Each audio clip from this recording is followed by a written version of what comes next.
So today, as I said, I want to talk with you about what to do when you get triggered by your child, something they're doing, something they've said. So I'm going to share 4 specific things with you about being triggered. First, though, let me clarify what I mean when I say triggered, so we're on the same page. So when I say triggered, what I am talking about is that you are experiencing strong levels of emotion, and you have that sense of almost being out of control or on the edge of being out of control or not in your right mind.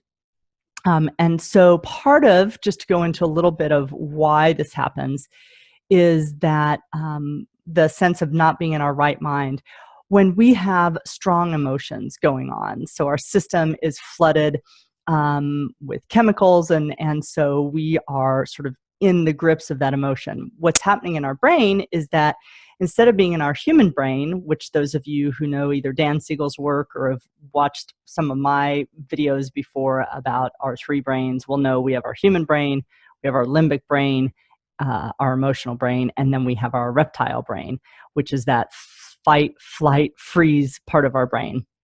And so when we're having strong emotions, our human brain has lost contact, and we're either working out of here in emotional state, or we're really down in sort of self-protection, hunkering down mode, defensive mode.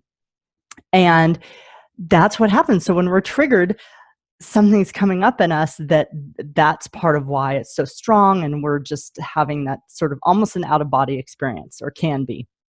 So that's what I'm talking about. So big emotions and really feeling very out of sorts, right on the edge of out of control, and maybe even losing control. Because in part, because you don't have that human brain locked in to be able to self-regulate, and so it's it's out to lunch, and so then we're more reactive. So that's what I'm talking about when I say being triggered. Now, the 4 things I want to talk to you about. Let's start with number 1.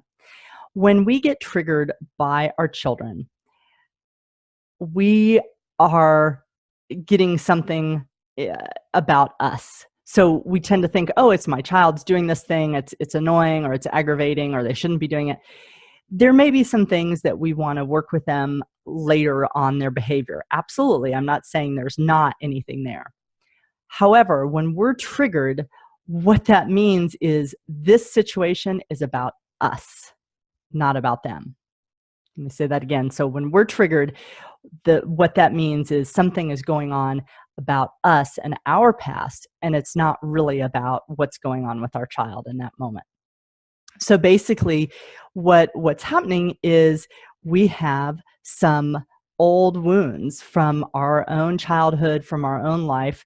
Could have been yesterday if something really big happened, but basically we have unhealed parts of our emotional life that, when they're unhealed, they are like a fresh wound that's there, so that things in life, somebody else's choices, something that just happens, something our children do or say, can literally like poke on that in our emotional body, and we are then transported back to that part of our own history. And so we aren't in the present moment anymore. So when we are really reactive, that's part of why it's like this strong thing that was from our past that has actually become our present. And so we are reliving a painful, traumatic, unfinished, unresolved, negative experience for us. And so of course it's going to be jarring and disruptive. So that's why I say, when we get triggered, it's about us. It's not about our children. That's point number 1. Number 2 is that whenever we're triggered, although we don't generally like it, I have not yet met anybody who's like, yeah, I love to be triggered. It's so fun. So when we're triggered, we don't like it. And yet it is an invitation to us to heal those parts of our past that are wounded. And rather than seeing it as something you want to push away and say, oh, I wish I could just make it stop, it's something worth reflecting on and digging into and exploring more. So I'm going to share a little bit of a story for me that I hope will make this really concrete for you. So 2 days ago, my daughter, who's 7, when she invited me into her room in the morning, when she woke up, she immediately, like, no, she didn't say anything else.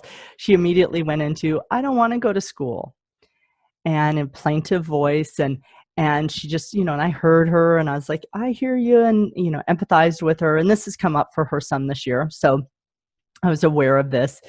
And she got stronger and stronger. You can't make me go. I'm not going. And she eventually got into really upset, really crying, and really sort of locked down on, I'm not going, I'm not going.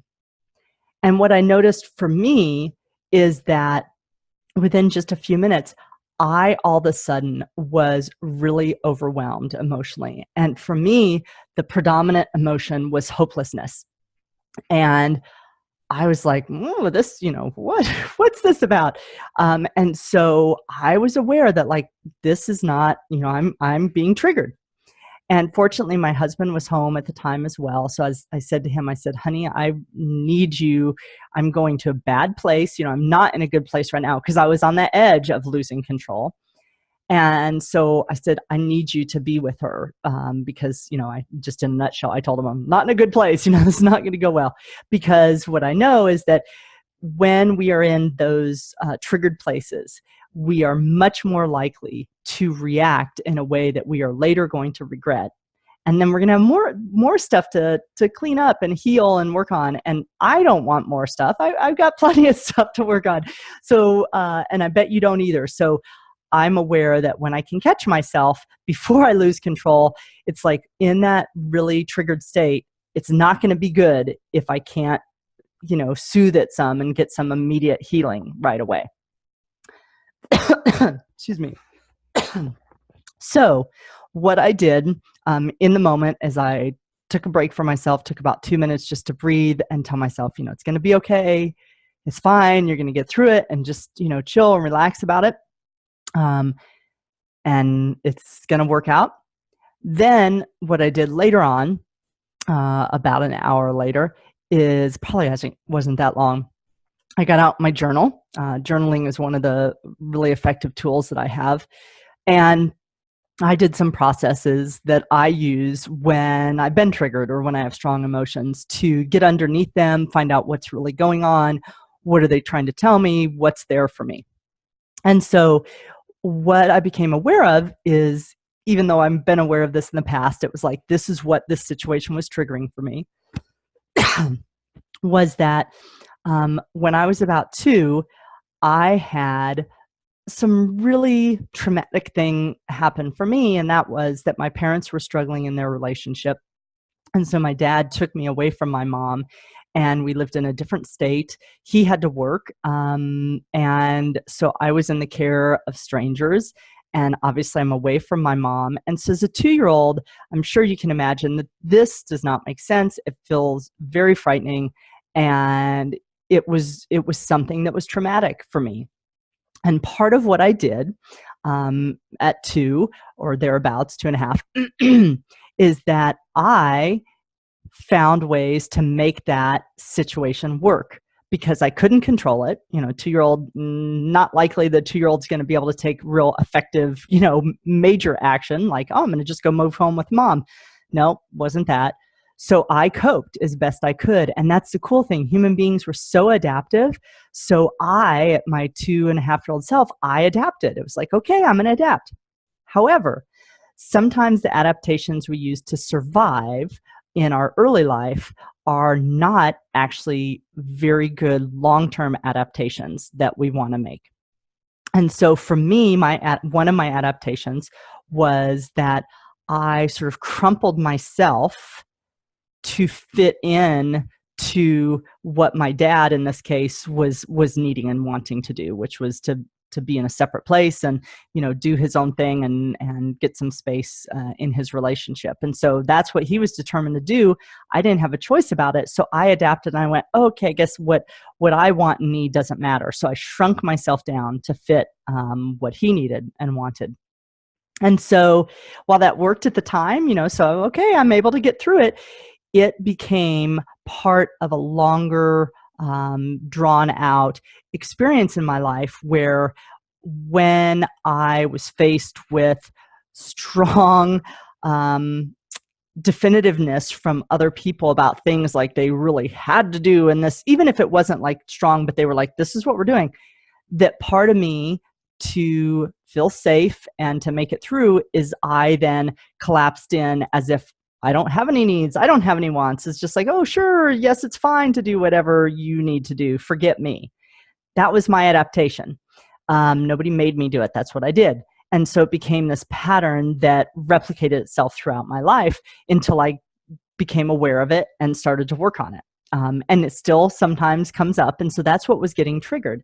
So very briefly, what I did was, and this is some of the work I do with many of my coaching clients when they come up with some of these big emotional pieces, is I dug in. I was like, okay, what's here? And that's what I did with the journaling. And after I became aware of what was there for me, then I chose two things, and I'm going to do more, but this is what I did 2 days ago.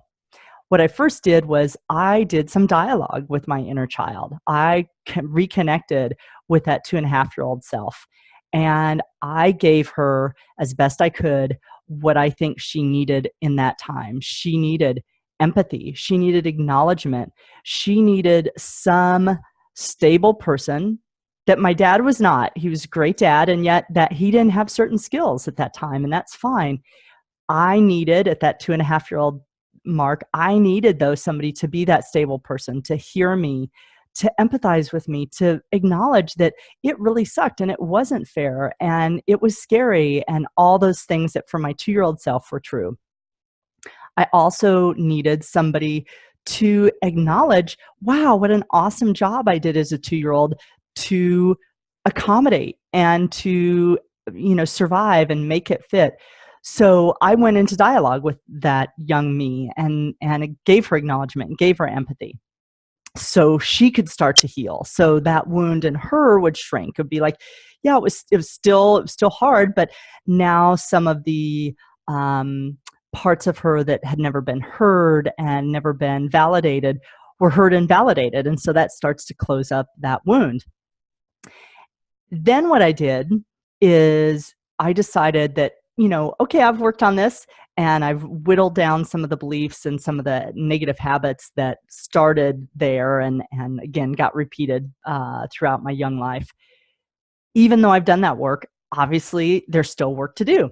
And so I decided to use tapping, or EFT, and I tapped on some of the limiting beliefs I had, some of the beliefs that weren't serving me from this experience that got formed out of these type of experiences. And then I also tapped on putting new beliefs in place. What are the beliefs that I want to have, when I think, oh, I don't have a choice. I have to do it because so-and-so said they're going to do it, or I have to in this situation, So I was tapping in some new beliefs to get those rewired more fully into my nervous system so that they're there rather than just the old programming that went in early that, got grooved in pretty good, that I had new programming that started to overlay that so I could go, oh yeah, that's the message. That's where I'm at now. I was somewhere else at 2, but I'm somewhere else now at 45. So those are the two tools that I use specifically in the immediate aftermath of the situation with my daughter. So that's the number 2 point, is when you get triggered, instead of running from it, take some time, as soon as you can, to get in there and do the healing work, because that's what a trigger is. It's saying, hey, guess what? You have some unfinished business from your past that is not working for you and is a vulnerable spot in you. So do something with it. Do something, heal it, bring closure to it, get it to a point of completion where it's no longer in a toxic state for you. So that's the second thing.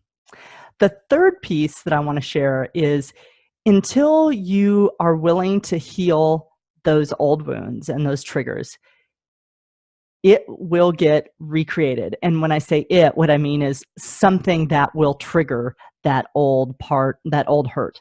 So even for me, so again, my wound probably was like this originally. Maybe it was bigger, I don't know, but I was only 2, so that's a pretty big wound. But in the 20 years I've been doing my personal growth work, I've shrunk that down some. So it's smaller, and yet it's still there. So life is going to continue to bring me opportunities to heal that. And so if I don't want to keep experiencing that trigger, then I need to heal it. So life will bring you situations with your children. If you keep like, oh, I keep having this situation where I notice I lose control with them, and, I'm yelling at them like I don't want to. That's a sign. That's saying you've got some stuff to heal. And until you heal it, you're going to keep doing a lot of those same behaviors that you regret. So it's a great, it is like the 2x4 to the side of the head. It's saying, hey, take some time. This is worth healing. This is worth spending time on. The fourth and final thing that I want to share about triggers is that if we don't heal them, they will be things that we pass on to our children. So I know personally that I don't have control over everything in my daughter's life, not by a long shot. And I do have control over my piece. And while I'm not always going to know what's going to be for her something that I do that feels painful, something I think that I might think is, oh, that was a really, supportive choice, she might view it differently. So we can't prevent our children from having pain because of us. However, I do know that when I have a pile of crap that is not working for me, it is certainly not something that I want to say, hey, honey, this is yours, you deal with it.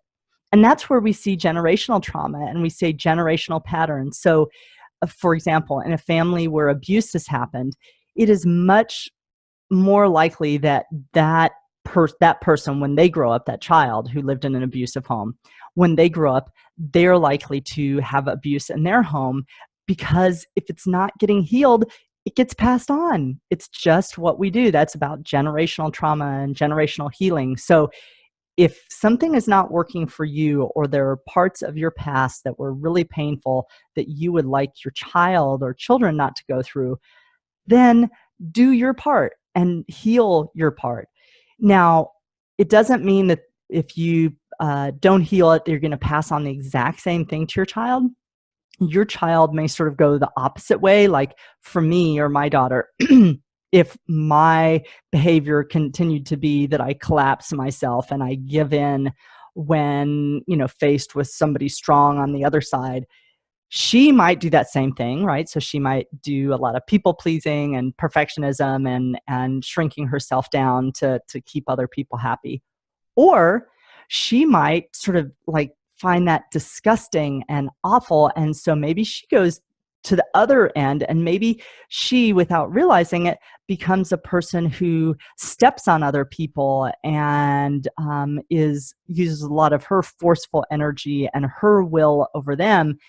And I don't want that for her either. Again, I don't have control over that. And yet, since I know that I have got something that is pretty crappy, then I personally don't want to hand it to her. I want to do my work to heal it. So that's what you can do too, is when you heal it, you are much less likely to hand that as a legacy over to your children. And that healing work, like I said, I do it as a coach. You can work with a therapist. It's something that with somebody who knows what they're doing and has good training and experience, you can really heal a lot of things. And using some of the great tools like I talked about, journaling, tapping, EMDR, things like that, you can heal a lot of your own past. So let me do a quick recap of the 4 things I shared, and then maybe a little bit of closeout, and then I'm going to go because I'm going to get on another call. So when you are triggered by something your child or anybody else, but in this case, we're talking about your child, when you get triggered by something your child says or does, number 1, that trigger is not about them. It's about you. It's telling you there's something in your past that is unhealed, unresolved, unprocessed that needs your love and attention. Second, a trigger is sort of a not very fun, but it's an effective, if we'll listen to it, it's an effective invitation to heal ourselves. So when we get triggered, that is basically a green light to you to say, go look at what's going on so you can heal it. Number 3, if we don't heal our triggers, they will get recreated over and over by different people, by different scenarios, because life wants us to be whole and healed. And so when life recognizes that, hey, we got this gaping wound, it's going to help us heal it by poking at it. It's a weird way, I know, but that's the way it works. So that's what it is. It's an invitation to heal ourselves. And if we don't heal it, it will regularly get recreated to keep waking us up. Finally, number 4 is that if we don't heal them, and healing can take a long time. Sometimes it's pretty quick, but usually it's not like, something, it's not the quick fix that we so often get attached to, certainly in Western culture. But it can be healed. Sometimes it takes you a week, sometimes it's 2 months, sometimes it's 20 years, but you can heal things. So if you don't heal it, though, then it's very likely that that way of thinking, way of perceiving the world, way of believing, thinking about yourself, about life, about others, is going to be something that you unknowingly are passing on to your child. And so if it's not working for you, it's not likely going to work for them. So don't pass it on. Heal it. Let the trigger be your wake-up call, and take it as an invitation to do some of the work that you need to be whole and healthy. So let me pause, and I'm going to go over to Facebook. I hope this video has been helpful for you, has helped you think in a new way about triggers and not feel such trepidation about, oh no, it's a trigger again, and to see the real value that they can bring to your life. And the final thing is I want to say is, when you heal them, what I can tell you from my personal experience, even if you're shrinking them and they're not fully healed, is that then what it does is it makes it possible for you to function entirely in the present moment. You're not going back to your past. You're not bringing painful moments back into your present. You are fully alive in the present moment exactly as you are, and that leaves you with an abundance of creativity, flexibility to bring whatever that situation needs forward. So it's such a huge benefit. And especially as a parent, when thankfully 2 days ago, I was able to stop myself before I lost control. So that was a positive thing. And yet, if I had healed that trigger fully before my daughter went into her thing, or it was even more healed, my chance of or my need to check out and do some immediate self-calming and protection would have been much less, because I wouldn't have had the thing there to be triggered by what she was doing and saying. So again, lots of rich stuff here. Feel free to find other videos that I have on my YouTube channel. I'm also now on Instagram, so you can find me there, Shani Lavender. I'm on Facebook, and I have a Facebook group, the Conscious Moms Circle. So feel free to interact with me in all or any of those places. And my website is shanilavender.com, because I'm shanilavender.com and I'm the Conscious Moms Coach. And I thank you for spending this time with me today. Thanks, and have a great day.